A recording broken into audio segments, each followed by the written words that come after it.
Bonjour à tous, j'espère que vous allez bien aujourd'hui en ce dimanche. Bienvenue chez Oliver Actu. Aujourd'hui, je voudrais parler avec vous de l'actualité et l'actualité récente qu'il y a eu. Vous avez dû entendre parler de cette affaire de Kolantes. Et c'était intéressant de revenir dessus parce que ça fait pas mal de bruit, pas mal de battage. Et finalement, on n'y comprend rien. Alors, qu'est-ce qui est finalement reproché à cette entreprise Kolantes, dirigée par un certain Djibril, dont j'ai pu aller voir les photos, aller voir le site, et avec un concept vraiment très intéressant. Donc finalement, vous allez vous rendre compte que cette affaire, finalement, c'est une affaire de visibilité et de télévision. Parce qu'en vérité, je suis convaincu que si cette affaire ne sort pas à la télévision, eh ben, vous avez absolument aucun problème. Aucun problème, pourquoi? Parce que déjà, ce qui a été fait par l'entreprise Kolantes n'est pas du tout illégal. La team jaune est en tête. Vous savez qu'il faut un nombre intéressant, un nombre important d'autorisations. Il faut des autorisations en haut lieu et plein de choses. Donc, de toutes les manières, eux, ils sont clean de chez clean. Maintenant, nous avons le cher ministre Moretti qui a dit qu'il n'était pas au courant. Très honnêtement, je le crois. Je crois qu'il est possible qu'il ne soit pas au courant de cette affaire, tout simplement parce que, à son niveau, tout en haut de la pyramide, il n'est pas forcément au courant de tout ce qui se passe dans chaque prison, dans chaque activité qui va être faite. Il n'est pas au courant que, tiens, à la prison de Fresnes, on va faire l'activité chocolat, à la prison de je sais pas où, on va faire une activité à papa, vous voyez. Donc, effectivement, je veux bien croire qu'ils ne soient pas au courant. Mais par contre, l'administration, pour des questions d'image, pour la peur de la sanction, chacun va jouer un peu le rôle de la surprise et le rôle de, vous savez, celui qui n'était pas au courant. Comme je l'ai dit, le problème dans cette affaire, c'est que c'était médiatisé parce qu'en vérité, vous savez, ça peut effectivement, je dirais, surprendre de voir des prisonniers. On a l'impression que c'est en mode colonie de vacances, Club Med, mais il faut savoir que ce genre d'activité, c'est pas tous les jours. Très honnêtement, moi ça me dérange pas. Ça me dérange pas que, à un moment donné, on donne des activités à des prisonniers qui ne sont pas dans des peines trop lourdes, effectivement, qui ne sont pas des bandits de grand chemin, des meurtriers, des violeurs, pour qui je pense qu'il faut quand même une sanction disciplinaire plus lourde, mais pour des courtes peines, comme il a été évoqué par la société, de pouvoir les accompagner vers la sortie.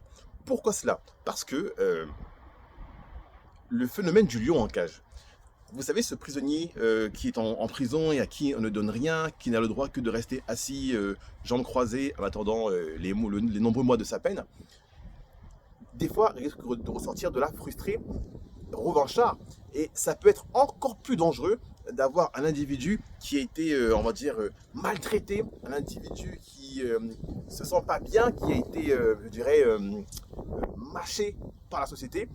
Eh ben, il est important de le laisser un minimum d'humanité pour que quand il sorte, il ne sorte pas frustré.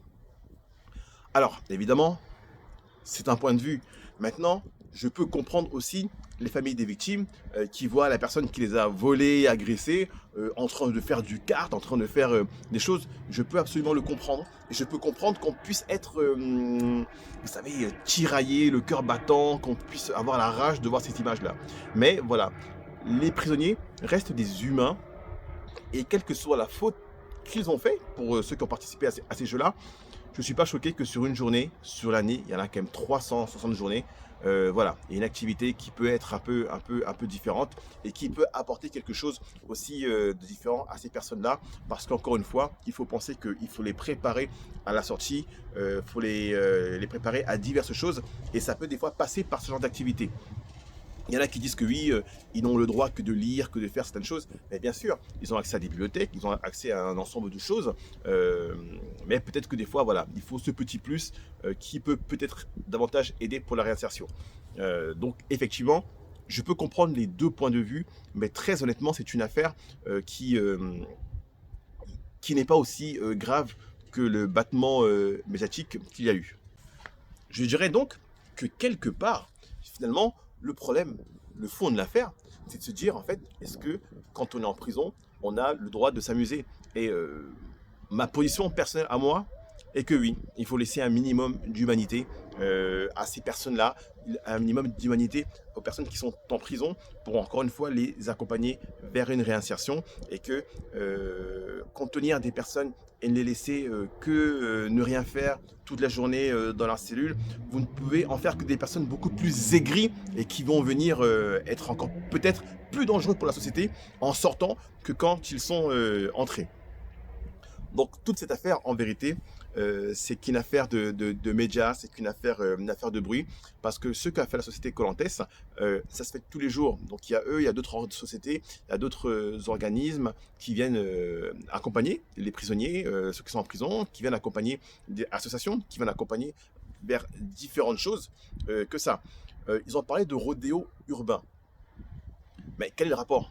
Du karting, du kart, c'est pas du rodéo. C'est quelque chose qui est encadré. Si vous n'avez pas des gens qui sont sur des motos en train de faire quelque chose d'illégal, je veux dire, encore une fois, le matériel n'a pas été installé dans la cour de la prison par effraction. Je veux dire, vous avez les responsables de la prison qui ont vu le parcours et qui savaient très bien ce qui allait se passer. Donc ne faisons pas croire par le jeu des médias que, en fait, cette histoire, c'est une histoire de bandits, de contrebande ou de je ne sais quoi. Ces personnes-là, la société Colantes a bien fait son travail, a bien organisé et a préparé quelque chose de très intéressant. J'ai été voir d'autres vidéos, ils ont fait des choses avec la police, ils ont fait des choses différentes. Vraiment, qu'est-ce qu'on peut reprocher à des personnes qui essayent de redonner du lien à la société? En plus, ces jeux-là, ils sont aussi intéressants dans certaines mesures parce que ça permet de rapprocher à la fois les matons et avec certains prisonniers.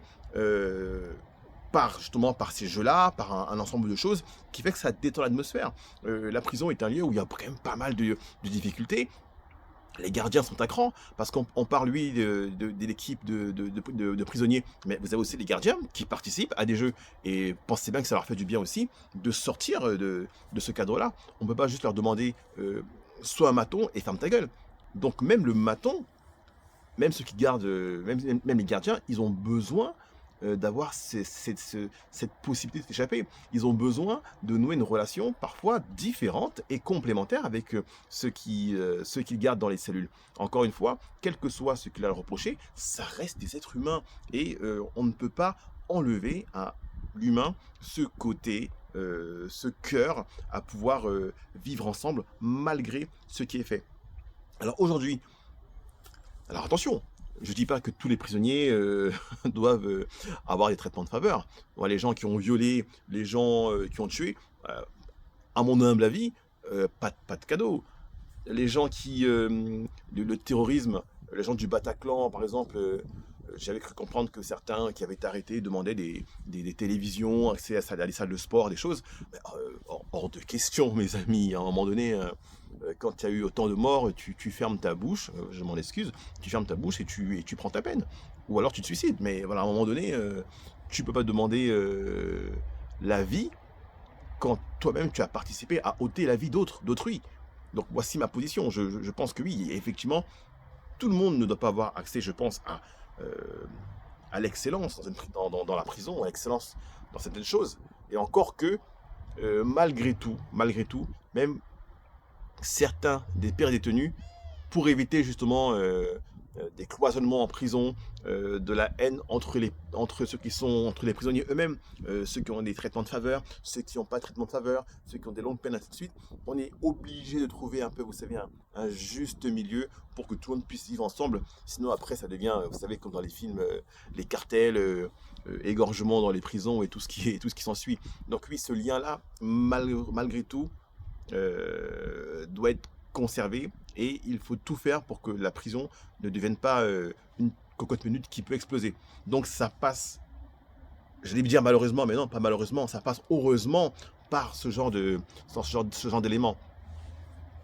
Donc voilà, pour conclure avec tout ça, beaucoup de bruit pour pas grand chose. Et encore une fois, les personnes qui sont en prison, certaines d'entre elles ont droit d'une part à une deuxième chance. Elles ont également le droit, par moment, à avoir un petit échappatoire même si la peine qu'ils ont est méritée, même si des fois les peines souvent ne sont même pas assez lourdes par rapport à ce qui a été commis. Cependant, voilà, il y a des organismes, des gens qui se battent pour que tout le monde vive ensemble. Parce que quand vous améliorez la vie des personnes qui sont en prison, vous n'améliorez pas que leur vie. Vous améliorez aussi la vie des gardiens, vous améliorez aussi la vie des visiteurs, vous améliorez aussi la vie de ceux qui viennent de la famille, qui viennent leur rendre visite et qui ne repartent pas de la prison traumatisés en voyant leur fils, quel que soit, ou leur fille, quel que soit ce qu'il a commis. Voilà, ça a un impact qui est beaucoup plus important que ce que l'on veut juste voir au niveau des images. Donc, est-ce que les images sont choquantes? En vérité, non. Dans toutes les prisons, il y a des activités. Merci de votre attention. N'hésitez pas à me dire d'une part si vous voulez qu'on traite de sujets particuliers que vous connaissez. Et n'hésitez pas à me dire en commentaire également si vous êtes d'accord avec moi ou pas. Je vous souhaite une bonne soirée et à très bientôt. Ciao.